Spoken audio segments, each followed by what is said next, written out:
IELTS Listening Test 3. Collected by CF International. Center number Feeney 001. You will hear a number of different recordings. And you have to answer the questions on what you hear. There will be time for you to read the instructions. You will have a chance to check your answers. All the recordings will be played once only. And the test is in 4 parts. Best of luck. Part 1. Listen to the conversation between John, who is an accommodation officer for overseas students, and Susan, a Canadian student who wants an apartment, and complete the form. Look at questions 1 to 5 on the form now.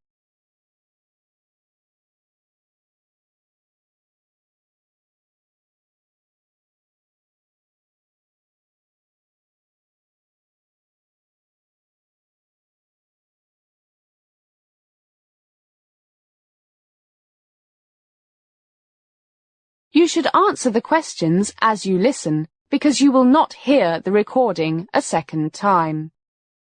First, you have another chance to look at questions 1 to 5. Listen carefully and answer questions 1 to 5.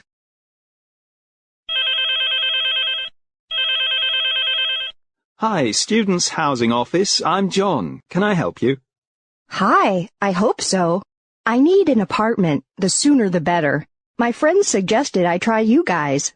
Well, that's what we're here for, the famous Students' Housing Office.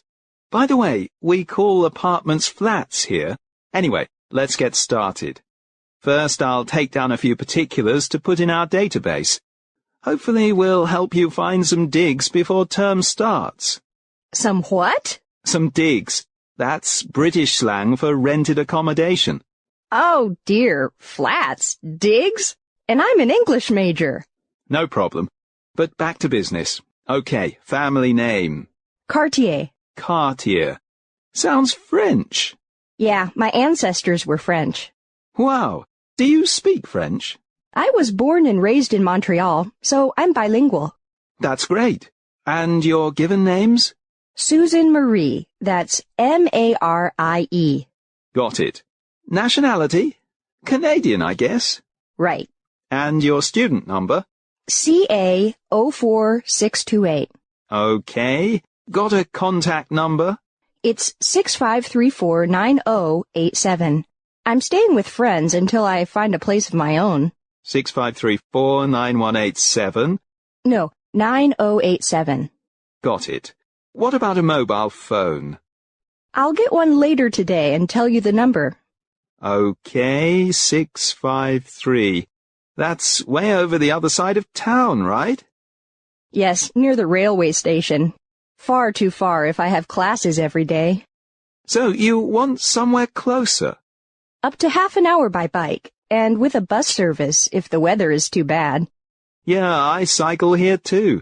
Keeps me fit, and no hassle trying to find a parking space. Do you want to share accommodation or live on your own? Live alone. I'll be too busy with my studies to bother with roommates. How much rent do you want to pay?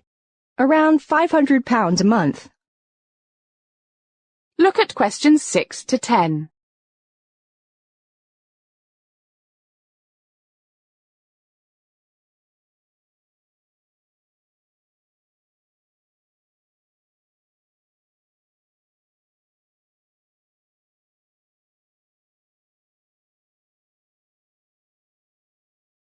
Now listen to more of the conversation between John and Susan and answer questions 6 to 10. That's about right, but it won't be very big. Would a bedsitter be okay? A bedsitter? More British English for you. It's a single room with cooking facilities. Some are quite nice. That'll be okay, but I don't want to share a bathroom, and it must be clean, bright, and not by a noisy main road. Okay, but you've come a bit late. With only 4 days to go before the term starts, we've only got shared accommodation on our files at the moment. But don't worry, we'll do our best. Oh, I forgot. Does the rent here include utilities? Usually no. You have to pay the gas, electricity and water yourself. What about a deposit? Most landlords want 3 months in advance, which is also a security deposit. And make sure you read the rental contract carefully, especially the small print. Thanks, I'll do that. Anything else you need to know? Not at the moment. Make sure you let me know your mobile phone number. Will do. Anyway, I must go now. I'm meeting some friends in the cafeteria. Okay, we'll be in touch. Bye for now. See you.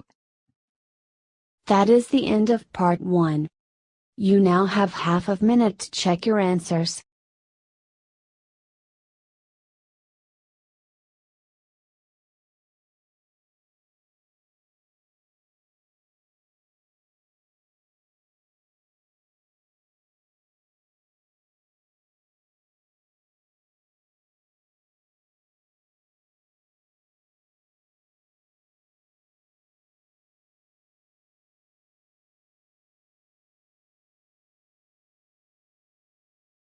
Now turn to part 2. You are going to hear an introduction to a library by George Martin, who is the head librarian. First look at questions 11 to 16.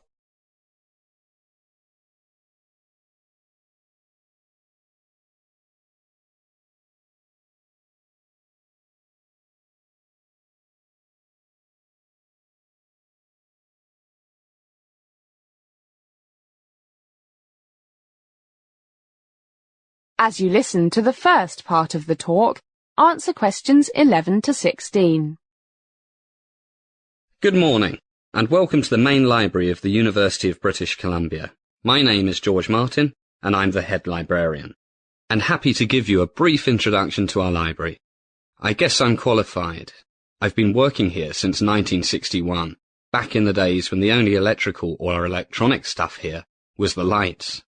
Oh, and the phones, of course. Mechanical typewriters and slide rules then. No fancy laptops and cell phones. Computers? In a library? No way. Everything was on paper. If you needed to find something, you went to the card index.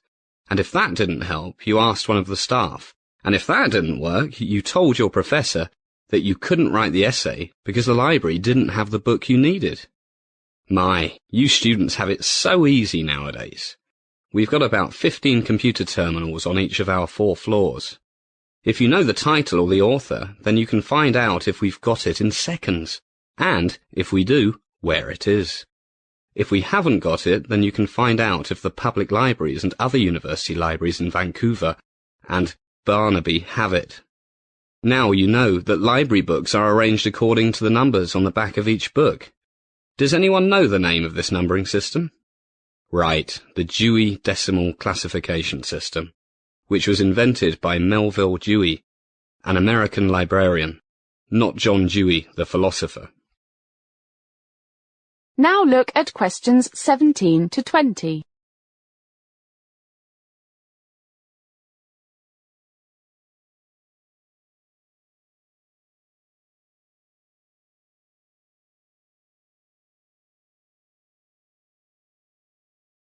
As the talk continues, answer questions 17 to 20.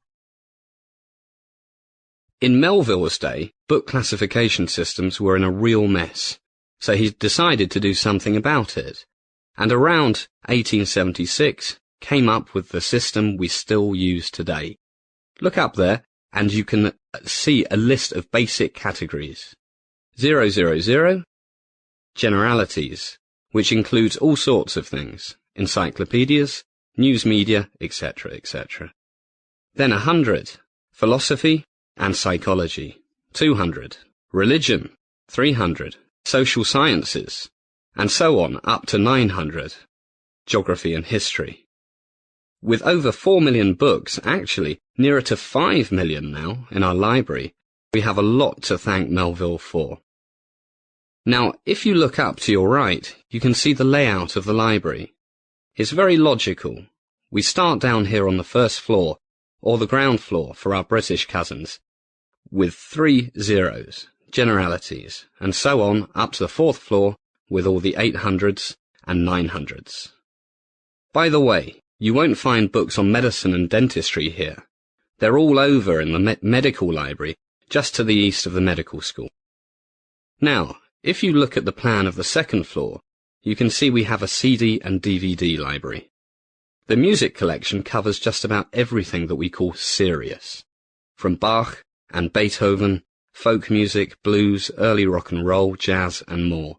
But sorry, no punk, heavy metal, rap, or hip-hop yet.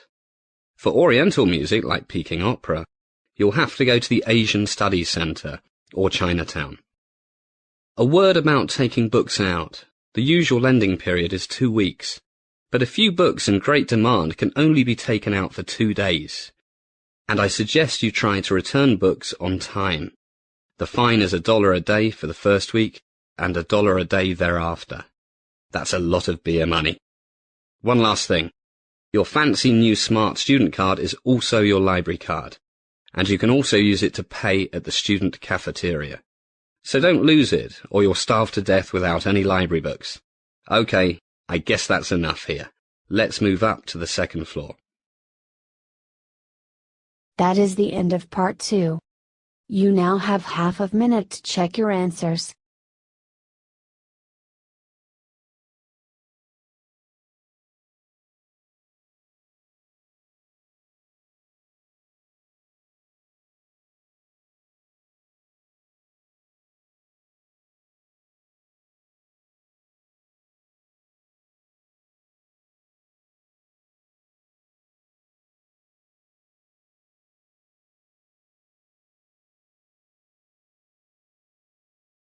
Now turn to part 3.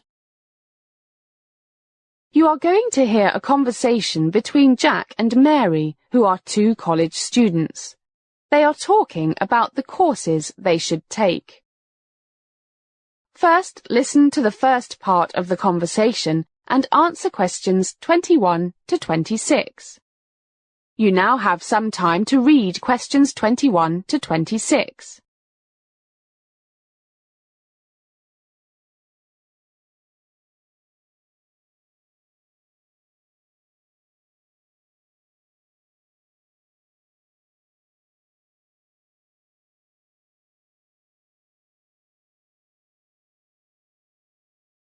Hi, Mary. Got time for a coffee?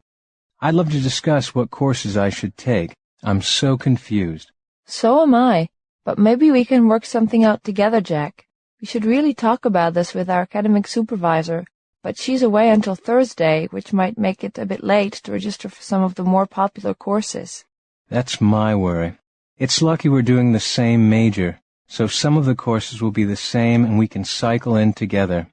What did your parents say when you told them you would be an English major? Well, Dad thinks I'm crazy. You'll never find a decent job when you graduate. Teacher or secretary, that's about all you'll be good for. But he's an engineer, so what would he know? What about your mum? Oh, she loves reading and has dreams of me becoming a great writer or something, so she's all for it. What about your parents? Actually, they agree. They're both teachers and are always moaning about the terrible English of most of their students. They blame it on computers, computer games. To be exact, very few of their students ever read novels. Anyway, let's have a look at some of these courses. I thought of taking Latin. People say it'll train my brain and help with French and Spanish as well as English. I think that's nonsense. It's a dead language. If you want to learn Spanish or Italian or something, then learn it directly. I did Latin at high school, and apart from helping me guess the meaning of some new words with a Latin root, it was a waste of time.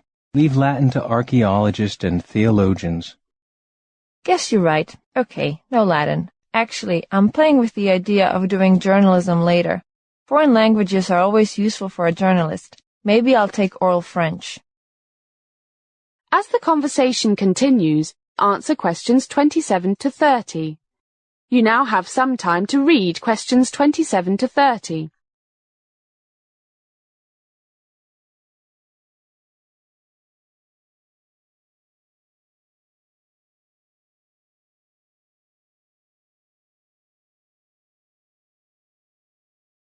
That's exactly what I was thinking. What are the lecture times? Let me see. French 100, 9 to 12 Monday mornings in Language Lab number 2, and 2 till 5 Thursday afternoons in Lecture Hall A5. I think they're both in the Arts Faculty building. They are. I checked the language lab out yesterday. Very modern and not too big. Room for about 30, so the teacher will have more time for individuals. Not like that 50-seat place in my old school. Okay, French 100 it is. What next? I was thinking about creative writing 201. What do you think? That's one of our set courses, stupid. We have to take it along with History of English, Early American Literature, and Sociology 100. Damn, I forgot. So including French, we'll be doing 5 courses this term. How many classroom hours is that all together? Let's see. History of English, 3 hours every Tuesday morning. American Lit, 2 till 5 Tuesday afternoons. Creative Writing, 9 till 12 Wednesday mornings. Sociology, 2 till 5 Friday afternoons. That makes 18, including 3 hours in the language lab. Sounds enough to me, especially in our first term. And the times won't interfere with my swimming team training. All work, no play makes Jack a dull boy. You certainly need that creative writing course. Let's drink our coffee. That is the end of part 3. You now have half a minute to check your answers.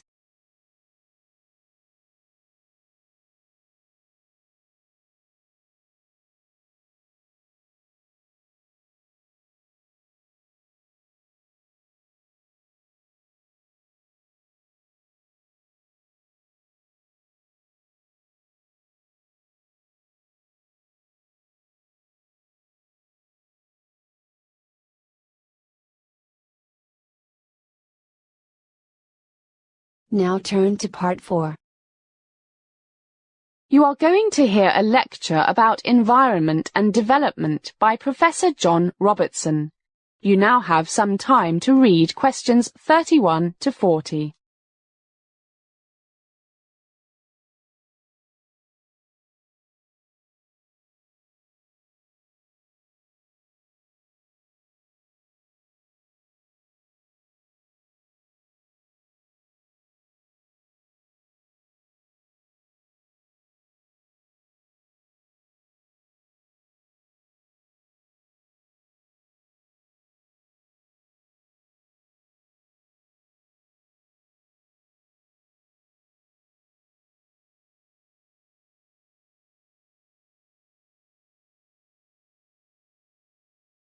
Good morning, everybody. It's good to see you all looking so refreshed after spending the weekend testing the beer in the students' bar. I wonder if any of you discovered the library, but I guess it's far too early for that. It's even better to see we have a full house. I hope you are all here for Environment and Development 101, because if you are not, then you are in the wrong lecture hall. By the way, my name is John Robertson, and I'll be the main lecturer for this course. But we will have some guest lecturers from time to time. And nobody has left. Great. I guess that means you all intend to take this course. Okay. As it says on the notice outside, today I'm going to describe the main contents and purposes of the course and, hopefully, add to the enthusiasm that brought you here today. Does anybody know who Howard Odum was? Right? He is known as the father of ecology. He once said, "Everything is connected to everything else." And that statement explains the design of this course.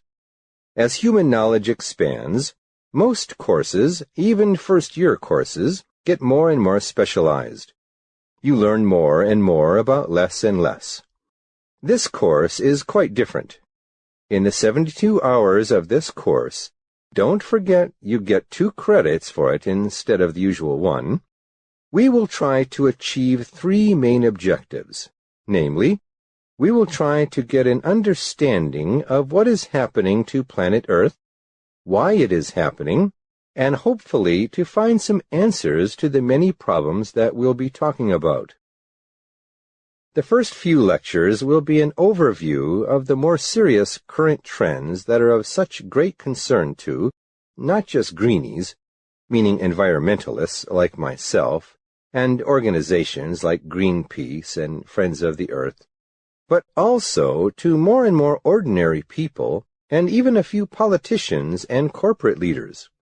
So we'll be looking at things like global warming, the loss of, in particular, tropical forests, persistent organic chemicals, known as gender benders, because they can seriously affect the sexual development of animals, desertification, the serious worldwide problem of overfishing, and the accelerating loss of biodiversity. If humans carry on as they are, some 50% of the world's plant and animal species will be probably extinct by the middle of this century. That's the environment bit. What about development? We'll be thinking a lot about this issue. If the goal of development is to improve the quality of life, which presumably means making people happier, then we have to think about this thing called happiness. In modern times, we have become consumers in the great consumer society. Are we any happier than the Bushmen of the Kalahari Desert in southern Africa? And if common sense tells us that rising sea levels, gender benders, and all the other aspects of a worsening environment will sooner or later put a big brake on consumption. Why? Given the warnings from the great majority of the world's scientists, are things in general continuing to get worse? This brings us on to psychology, sociology, and of course politics, economics, and even philosophy. We won't have time to go into each of these areas in great depth.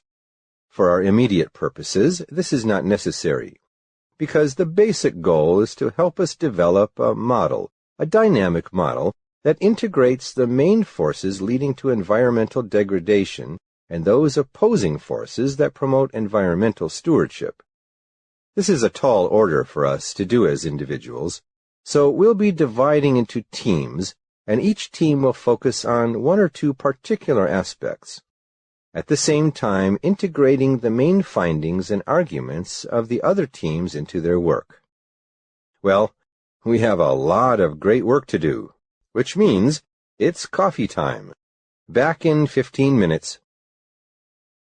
That is the end of part 4. You now have half a minute to check your answers.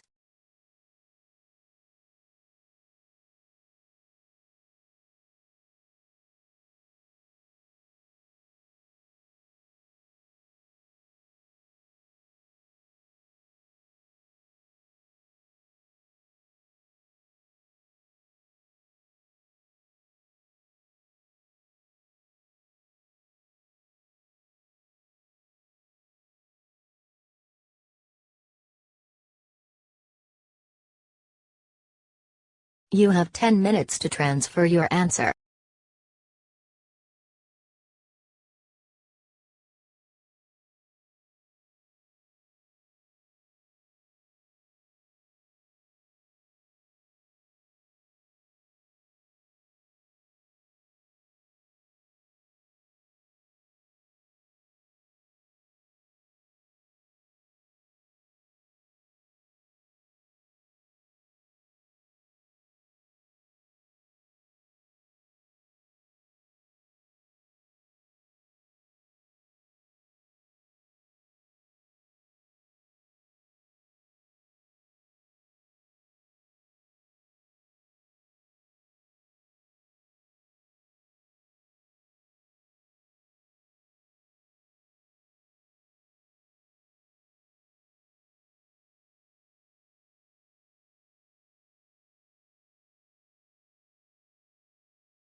5 minutes left.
Stop writing. Thank you for supporting CF International Feeney.